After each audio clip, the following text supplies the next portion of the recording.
बिस्मिल्लाहिर्रहमानिर्रहीम, अस्सलाम वालेकुम। मेरा नाम डॉक्टर अहमद इजाज़ है और मैं सिविल योमी क्लिनिक से बड़ाबाद से आपसे मुखातब हूँ। आज हम बात करेंगे कि मुख्तलिफ जगह पे जो इंजरीज़ होती हैं उनके वाले से होम्योपैथिक जो मेडिसिन है वो क्या क्या जो है वो काम करती है। तो सबसे पहले अगर हम ये देखें कि होम्योपैथिक एक मेडिसिन है अर्निका, तो इसमें यह है कि ये जितने भी इंजरी के जो फर्स्ट केसेस आते हैं, यानी इंजरी का लफ्ज़ जहाँ पर भी आता है तो सबसे पहले आपके माइंड में जो मेडिसिन होम्योपैथी की आती है वो अर्निका है। और अर्निका जो है इस हवाले से बहुत ज़बरदस्त शोहरत रखती है।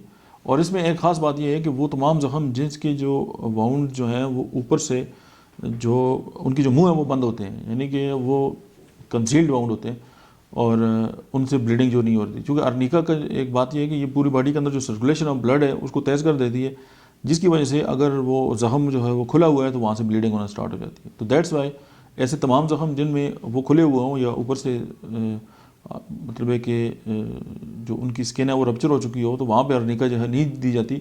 लेकिन चोट की जो पहली दवा है वो अर्निका मोंटाना ही है। अच्छा, सेकेंडली अगर हम बात करें कि हाइपेरिकम की, तो हाइपेरिकम जो है वो हेड इंजरी की एक बहुत बड़ी मेडिसिन है जहाँ पे नर्व जो है वो इन्वॉल्व होती है। इसके अलावा अगर हेड इंजरी है या जो स्पाइन है या स्पाइनल कॉर्ड है उसकी इंजरी है तो उसमें भी हाइपेरिकम जो है उसका बहुत बड़ा रोल है। लेकिन यहाँ पे नेट्रम सल्फ और अर्निका जो है वो अल्टरनेट करके या ओपियम या अर्निका जो है वो अल्टरनेट करके देने से ये कमाल के रिजल्ट रखती है। और वो ऐसे लोग जो कई सालों तक जो है वो बेड रिटर्न रहे हैं इंजरी की वजह से, वो भी इससे ठीक हुए हैं। उसके बाद अगर हम बात करें इमोशनल शॉक की, देखें हम ये समझते हैं कि जो चोटें हैं वो सारी जिस्म पे ही होती हैं, लेकिन आपके जज्बात पे भी चोटें आती हैं, रूहानी चोटें भी होती हैं और मेंटल लेवल पे भी जो है वो चोटें हैं। अगर इमोशनल शॉक है, कोई गम मिला है, कोई फौत हो गया है, कोई नुकसान हो गया है, कोई भी किसी किस्म के मामलात हैं, लेकिन जिसने आपके जो इमोशंस हैं उनको जो है वो शॉक दिया है, तो वहाँ पे भी मेडिसिन जो है इग्निशिया है, इमोशनल शॉक की मेडिसिन। और यहाँ पे एक और बात भी है कि अगर इमोशनल शॉक है तो वहाँ पे अर्निका भी काम करती है। और वो तमाम दोस्त जो होम्योपैथी से रिलेटेड हैं वो अर्निका खोलें और उसका जो माइंड है वो पढ़ें, वो हैरान हो जाएंगे कि मेंटल शॉक की अर्निका बहुत बड़ी दवा है। ये होम्योपैथी है, ये ना सिर्फ फिज़िकल लेवल पे काम करती है बल्कि ये जो इमोशनल लेवल है उस पर भी काम करती है, मेंटल लेवल पे भी काम करती है। ये एक कम्पैक्ट एक सिस्टम ऑफ मेडिसिन है। और आप बजाय इसके कि आप इसको दूर से ही रखें, ये कहते हैं ना कि अगर आपने पुडिंग का जायका चखना है तो पुडिंग खा के देखें, वरना आप उस जायके पे PhD भी कर लेना तो आपको पता नहीं चलेगा कि उसका जो टेस्ट है वो क्या है। तो सिंपल ये है कि जस्ट आप इसको ट्राई करें, आपको खुद ही पता चल जाएगा कि ये कितने कमाल की जो सिस्टम ऑफ मेडिसिन है। उसके बाद सम्फाइटम है। अब सम्फाइटम जो है ये फ्रैक्चर की मेडिसिन है और ये अर्निका और लेडम के बाद जो है वो काम करती है।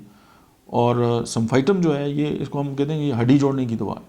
अब फॉर एग्जाम्पल एक बंदा है, उसको ट्रामा हो गया है या कोई चोट लग गई है और उसकी हड्डियाँ जो है वो टेढ़ी मेढ़ी हैं, लेकिन वो पहले वो जाएगा डॉक्टर के पास, उसको एडजस्ट करेंगे, उसके जो फ्रैक्चर है उसको ठीक करेंगे, उसके बाद हड्डी जो ग्रोथ है वो ज़ाहिर उसका अपना एक टाइम फ्रेम है। और या कुछ हड्डियाँ जो है वो जुड़ती नहीं है, कुछ फ्रैक्चर इस तरह के होते हैं। तो सम्फाइटम एक ऐसी दवा है जो हड्डियों को बहुत जल्दी जोड़ती है। और ये जितने भी स्पोर्ट्स इंजरी में ज़ाहिर है ये इस्तेमाल होती है या और इस तरह के मामलात हैं एक्सीडेंट के बाद। तो अगर आप चाहते हैं कि जो पेशेंट है वो जल्दी ठीक हों तो सम्फाइटम। उसके बाद जो है वो क्लिंडोला है। अब क्लिंडोला होम्योपैथी की एक ऐसी दवा है जो कट्स और वाउंड्स पे बहुत बेहतरीन जो है वो काम करती है और ये बेहतरीन जो है एंटीसेप्टिक जो है वो दवा है। इवन जो अल्सर्स हैं, स्टोमिक अल्सर हैं, जिसे हम गैस्ट्रिक अल्सर भी कहते हैं, पेप्टिक अल्सर है, तो आप मतलब है कि ओरली आप इसको दें, मदर टिंचर अगर होम्योपैथी का इस्तेमाल करें तो ये उन अल्सर्स पे भी कमाल का असर रखती है। आप सिर्फ जो है इसको इस्तेमाल करके देखें। उसके बाद जो है अगर मतलब है कि ब्रूस या ब्रूसिंग हो गई है, यानी कि जब स्किन के ऊपर चोट, जब चोट लगती है तो सबसे पहले तो इफेक्ट स्किन ही होती है, उसके ऊपर नील जो पड़ गए तो लेडम पाल्स्टर इसकी one of the best medicine है। उसके बाद अगर लेगामेंट जो है उनकी इंजरी हो गई है, अब लेगामेंट एक बार टूट जाए तो जुड़ता नहीं है, उसकी इंजरी है वो भी ज़ाहिर बहुत मतलब है कि प्रॉब्लमेटिक है किसी भी इंसान के लिए, तो उसमें जो है वो रिस्टॉक्स। उसके बाद आप ये देखें कि अर्निका और बैलेंस जो है वो मस्कुलर स्ट्रेन के लिए one of the best medicine. अब अर्निका का जो क्रॉनिक है वो बैलेंस पर्स है, यानी अर्निका जो है वो इंडिकेटेड कहीं पे है और वो काम नहीं कर रही है, उसका पेशेंट क्रॉनिक हो गया तो फिर बैलेंस, तो आप इन दोनों में कंपेरेटिव स्टडी कर सकते हैं। उसके बाद अगर टेंडन इंजरी है तो उसमें रूटा है और फिर आप ये देखें कि अगर पंक्चर वाउंड हैं, यानी ऐसे वाउंड जो कटे फटे हों, तो वहाँ पे भी लेडम और हाइपेरिकम का बहुत ज़्यादा रोल है। अच्छा, आप हाइपेरिकम और कैलेंडुला को जो है वो एक्सटर्नली भी जो है वो इस्तेमाल भी कर सकते हैं। उसके अलावा अगर इंटरनली बर्न्स हैं और फिर आप उसमें कैंथरस जो है उसको इस्तेमाल कर सकते हैं। उसके बाद अगर आप देखते हैं बी स्टिंग्स हैं या उसकी वजह से स्वेलिंग है, या आपने देखो कुछ लोगों की आंखों के नीचे जो है वो स्वेलिंग होती है, और इवन एल्बुमिन अगर आ रहा है उसके साथ भी स्वेलिंग है, या बी स्टिंग्स हैं या शहद की मक्खी ने काट लिया या इस तरह किसी चीज़ ने काटा है और उसके बाद बॉडी के ऊपर जो है वो स्वेलिंग आ गई, तो एपस मेलिफिका। उसके बाद अगर ये जितने भी फिंगर टिप्स हैं उनके अंदर जो है वो इश्यूज़ हैं और वो कटे फटे हैं और उनके अंदर मामलात हैं, तो हाइपेरिकम इसकी मेडिसिन है। और इंसेक्ट जो है वो बाइट से अगर हैं तो फिर भी लेडम पल्स्टर है। उसके अलावा रेस्ट प्रेन है तो वहाँ पर रूटा है। इवन गेंगलियान अगर है रेस्ट के ऊपर तो उसकी मेडिसिन भी जो है वो रूटा है। फिर नर्व इंजरी है हाइपेरिकम, और मैंने कुछ ऐसे पेशेंट भी देखे हैं जिनमें गन शॉट के बाद जो है वो स्पाइनल कॉर्ड जो है वो एडीमा हो गया।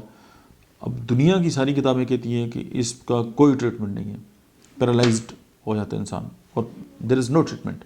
लेकिन हाइपेरिकम देने के बाद उन लोगों ने बहुत ज़्यादा इम्प्रूव किया है। मैं नहीं कहता कि वो ठीक हो गया, लेकिन मैं आपको ये कहता हूँ कि इस तरह का कोई कैसा है तो आप हाइपेरिकम जो है उसको अंडर एस्टिमेट कभी भी ना करें। उसके बाद अगर एब्डोमिनल इंजरी है, यानी हमारी जो एब्डोमिन कैविटी है उसके अंदर इंजरी हो गई है और आर्गन जो है वो मुतासर हो गए हैं, तो बैलेंस पर्स। उसके बाद जॉइंट इन्फ्लेमेशन जो है वो अगर है तो ब्रायोनिया, और आँखों के अंदर जो है वो जो आँखों के ढीले हैं उनके अंदर जो आँखों के अंदर अगर दर्द हो रहा है और कोई आँखों की इंजरी हो गई है तो उसमें जो है वो आपकी सम्फाइटम मेडिसिन है।